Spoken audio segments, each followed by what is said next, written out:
नमस्कार दोस्तों, आप सभी का स्वागत है। आज के इस वीडियो में जानेंगे how to calculate cement, sand and aggregate in slab. एक आरसीसी स्लैब है जिसका डायमेंशन 12 फीट बाय 10 फीट है और उसमें आरसीसी का जो कंक्रीट है उसका जो थिकनेस है 125 mm है, यानी कि 5 इंच है। इसमें जो ग्रेड ऑफ कंक्रीट है M25 ग्रेड ऑफ कंक्रीट है। तो इस स्लैब को कंक्रीटिंग करने के लिए, कास्टिंग करने के लिए कुल कितना बैग सीमेंट लगेगा, सैंड की मात्रा कितना लगेगा, एग्रीगेट यानी कि स्टोन चिप्स कितना लगेगा, इसके बारे में हम इस वीडियो में जानेंगे। तो हम जो ग्रेड ऑफ कंक्रीट लिए हैं M25 लिए हैं। M25 ग्रेड ऑफ कंक्रीट के लिए जो रेशियो होता है 1:1:2 होता है, यानी कि सीमेंट, सैंड और एग्रीगेट का जो रेशियो होगा 1:1:2 होगा। एक पार्ट सीमेंट होगा, एक पार्ट इसमें बालू होगा और दो पार्ट जो होगा स्टोन चिप्स होगा, यानी कि एग्रीगेट होगा।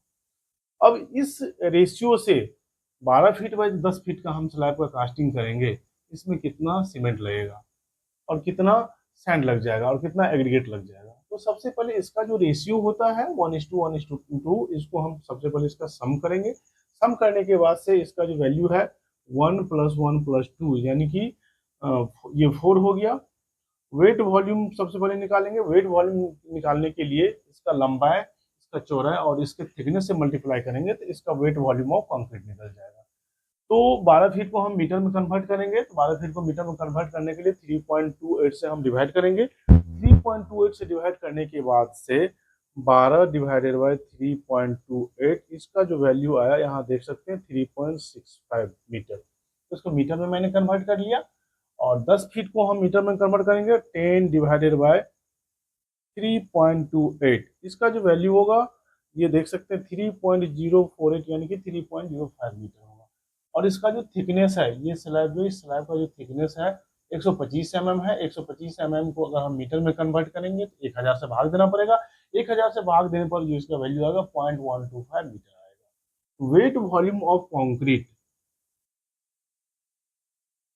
इसका लंबाई हो गया 3.05, एक डायमेंशन हो गया। दूसरा डायमेंशन 3.65 है तो 3.65 है। तीसरा डायमेंशन जो इसका थिकनेस है 0.125 है। इस तीनों को मल्टीप्लाई करने के बाद से जो इसका वैल्यू आएगा 1.391 किलोमीटर। ये जो वैल्यू आया वो वेट वॉल्यूम ऑफ कंक्रीट है। अब हम जानेंगे कंक्रीट किसको बोलते हैं। तो कंक्रीट जो है CONCRET, concrete, concrete is the combination of cement, sand, coarse aggregate and water at sometime certain admixture. तो कंक्रीट जो होगा cement plus sand plus aggregate, aggregate means stone chips,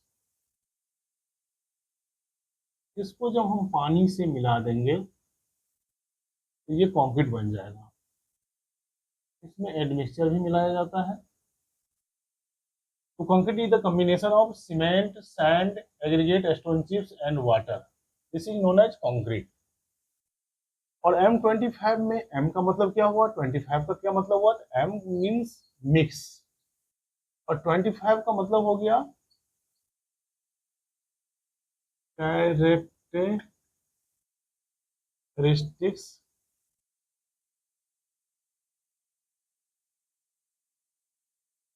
compressive strength of concrete. 25 का मतलब है characteristics compressive strength of concrete. अब characteristics compressive concrete का मतलब ये हुआ कि जब हम प्रॉपर क्यूब मोल्ड में कंक्रीट हम फिल करेंगे, कंक्रीट फिल करने के बाद से 28 डेज तक उसको अगर हम मॉइस्ट कंडीशन में रखते हैं, मॉइस्ट कंडीशन रखने के बाद से जो उसका कंप्रेसिव स्ट्रेंथ होगा that is equal to known as 25 newton per M square, यानी कि 25 मेगा पास्कल हो जाएगा या 25 न्यूटन पर एम स्क्वायर। यही इसका कैरेक्टरिस्टिक्स कंप्रेसिव स्ट्रेंथ होता है। 28 डेज के बाद जो स्ट्रेंथ होगा क्यूब मोल्ड में रखने के बाद से जो कंप्रेसिव स्ट्रेंथ होगा वही इसका कैरेक्टरिस्टिक्स कंप्रेसिव स्ट्रेंथ होगा। और एम का मतलब मिक्स हो गया। इस तरह से हम वेट वॉल्यूम ऑफ कंक्रीट निकाल लेंगे। वेट वॉल्यूम ऑफ कंक्रीट निकालने के बाद से फिर इसका ड्राई वॉल्यूम निकालेंगे। ड्राई वॉल्यूम निकालने के लिए जो वेट वॉल्यूम ऑफ कंक्रीट है उसको 1.54 यानी कि 54% ज्यादा उसका वेट वॉल्यूम का होता है ड्राई वॉल्यूम। तो इसको हम मल्टीप्लाई करेंगे तो इसका जो है ना ड्राई वॉल्यूम निकल जाएगा। तो 1.391 391 मल्टीप्लाइड बाय 1.54, इसका वैल्यू आप देख सकते हैं 2.142 क्यूबिक मीटर, यानी कि इतना मीटर क्यूब कंक्रीट जो है इसका ड्राई वॉल्यूम हो जाएगा। अब मुझे सीमेंट का मात्रा निकालना है, सैंड का मात्रा निकालना है और एग्रीगेट का मात्रा निकालना है। सीमेंट का मात्रा निकालने के लिए सीमेंट का यहाँ रेशियो आप देख सकते हैं 1 है, सीमेंट का 1 है। टोटल जो इसका रेशियो का सम है दैट इज इक्वल टू 4 है, तो 4 है। तो इसका जो है सीमेंट का जो निकालने के लिए 2.142 इसका ड्राई वॉल्यूम हो जाएगा। उसके बाद से 1 जो है इसका सीमेंट का प्रोपोर्शन है, रेशियो है, तो 1 हो जाएगा। और डेंसिटी ऑफ सीमेंट 1440 होता है, तो 1440 का लिख लिए, डिवाइडेड बाय 4। टोटल जो इसका रेशियो है 4 है। और इस चूंकि इसको हमको बैग में कन्वर्ट करना है, तो ये केजी पर क्यूबिक मीटर होता है, तो इसीलिए इसको हम 50 से हम डिवाइड करेंगे, क्योंकि सीमेंट बैग में आता है और एक बैग में 50 केजी आता है। बैग में कन्वर्ट करने के लिए सिर्फ 50 से डिवाइड करना पड़ेगा। एक बार फिर से देखिए, सीमेंट का जो क्वांटिटी निकालने के लिए इसका जो ड्राई वॉल्यूम है, dry volume that is equal to 2.142 cubic metre, 2.142 cubic metre.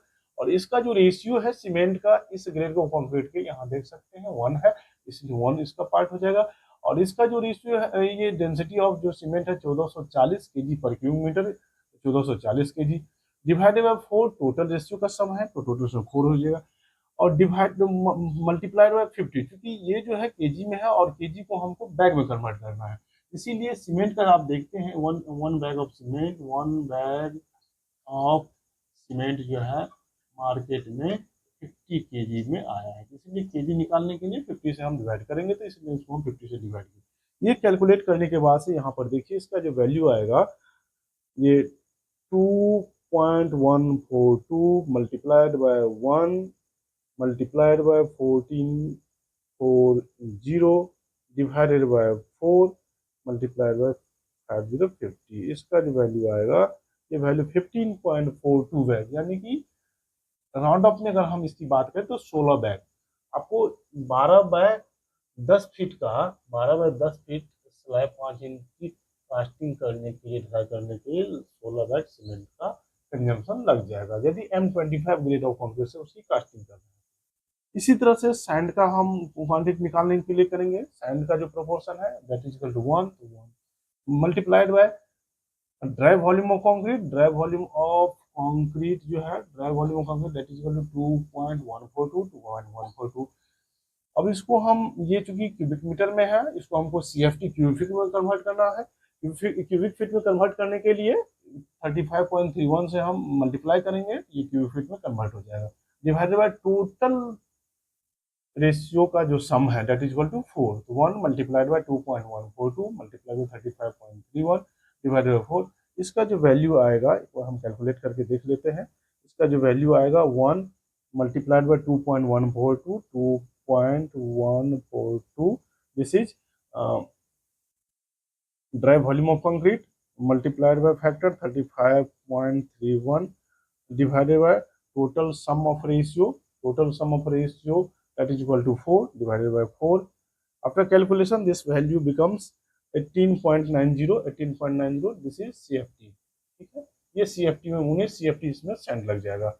इसी तरह से स्टोन चिप्स या एग्रीगेट की जो हमको कैलकुलेट करना है, तो इसके लिए इसका जो रेशियो है दैट इज इक्वल टू 2 यहाँ पर एग्रीगेट का रेशियो है M25 में 1:1:2 इसका रेशियो है, तो एग्रीगेट का रेशियो 2 होगा, तो 2 लिया। ड्राई वॉल्यूम ऑफ कंक्रीट यहाँ पर 2.142 तो 2.142 हो गया, मल्टीप्लाइड बाय फैक्टर 35.31 क्योंकि इसको हम CFT में कन्वर्ट कर रहे हैं, divided by total sum of ratio that is equal to 4। After calculation this value becomes 2 multiplied by 2.142 multiplied by 35.31 divided by 4. This is equal to 37.817 इतना CFT इसमें aggregate लग जाएगा। इसको अगर हम राउंड ऑफ में बात करेंगे तो 38 CFT इसमें एग्रीगेट लग जाएगा। इस तरह से आप किसी भी स्लैब का और कितना भी बड़ा डायमेंशन का अगर RCC का स्लैब है, तो ये फार्मूला इस्तेमाल करके, ये कंसेप्ट इस्तेमाल करके आप उसमें सीमेंट, सैंड और एग्रीगेट का क्वांटिटी आसानी से निकाल सकते हैं। अगर उसकी कॉस्ट निकालना पड़ेगा तो कॉस्ट भी आप देख सकते हैं। सीमेंट चूंकि 16 बैग है और सीमेंट का जो मार्केट में अभी रेट चल रहा है 400 से 420, 10-20 रुपये आगे पीछे होता है, लोकल मार्केट के हिसाब से वो घटते बढ़ते रहता है। तो इसका जो कॉस्ट होगा, इसको कॉस्ट को हम 400 से मल्टीप्लाई कर देंगे। 400 से मल्टीप्लाई करेंगे तो 16 मल्टीप्लाई बाय 400, हम 400 रेट लेके चल रहे हैं, 6400 का इसमें सीमेंट लग जाएगा। उसके बाद से मार्केट में जो सैंड का भी रेट चल रहा है 60 से 70 रुपये CFT चल रहा है, तो 19 CFT मल्टीप्लाइड बाय हम 70 रुपये लेते हैं। 70 मल्टीप्लाई बाय 1330, 70 रुपये लेते हैं, तो इसका जो वैल्यू आएगा ये 1330 आ जाएगा। फिर उसका 38 CFT इसमें एग्रीगेट है, स्टोन चिप्स है, उसका भी वैल्यू जो है ना 50 से 60 चल रहा है, तो अगर हम 60 रुपया ले के चल रहे हैं तो 38 मल्टीप्लाइड बाय 60, इसका जो वैल्यू आएगा 38 मल्टीप्लाई बाय 60 करेंगे, इसका जो वैल्यू आएगा 2280 आएगा। और टोटल हम इसको हम जोड़ दें तो टोटल मटेरियल में जो कॉस्ट आएगा इसका वैल्यू यहाँ से हम कैलकुलेट कर सकते हैं। 6400 6400 रुपया प्लस 1330 प्लस 2280, इसका जो वैल्यू आएगा 10,010 रुपया का मटेरियल आ जाएगा 10010। तो इस तरह से आप इससे लार्जर डायमेंशन के स्लैब का भी सीमेंट, सैंड और एग्रीगेट का क्वांटिटी आसानी से फाइंड आउट कर सकते हैं। मैं ऐसा करता हूँ ये वीडियो आप लोग को अच्छा लगा होगा। अगर वीडियो आप लोग को अच्छा लगा हो तो वीडियो को लाइक कीजिए, ज़्यादा से ज़्यादा शेयर कीजिए, और इसी तरह का टेक्निकल इंफॉर्मेटिव वीडियो देखने के लिए चैनल को सब्सक्राइब करिए। वीडियो को लास्ट तक देखने के लिए आप सभी को बहुत बहुत धन्यवाद।